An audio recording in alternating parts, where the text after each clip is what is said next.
I feel like the 150 students that we had in this one space today have left the building feeling inspired, feeling, I hope, a bit of pride in themselves and for being from Ipswich and going to school within this town and seeing the creative opportunities that exist right on their doorstep.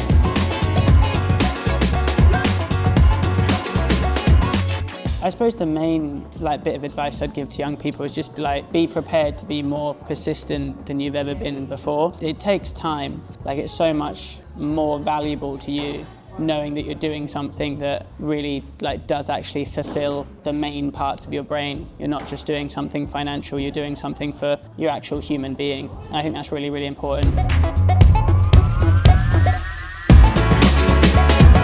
Some people don't think there's a viable career in the arts, but there absolutely is. If you love it, go for it and just practice, practice, practice, and that makes improvement. And yeah, be as expressive as you can be, I think, and just be yourself. I think that's the most important thing.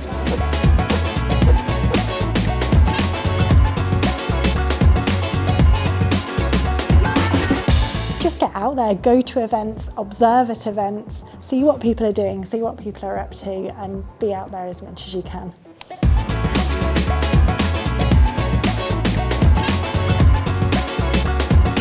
Speak at Dance East has helped me to see that even if I want to perform, that's not what I'm limited to.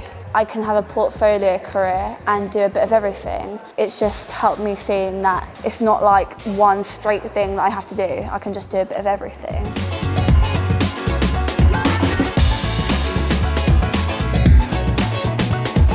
So Dance East supports young people by offering a range of different classes which you can book on via our website. So we offer things such as contemporary, hip-hop, creative dance for young people, and we work with lots of different local high schools to open up that opportunity for people who are particularly interested in a career in dance.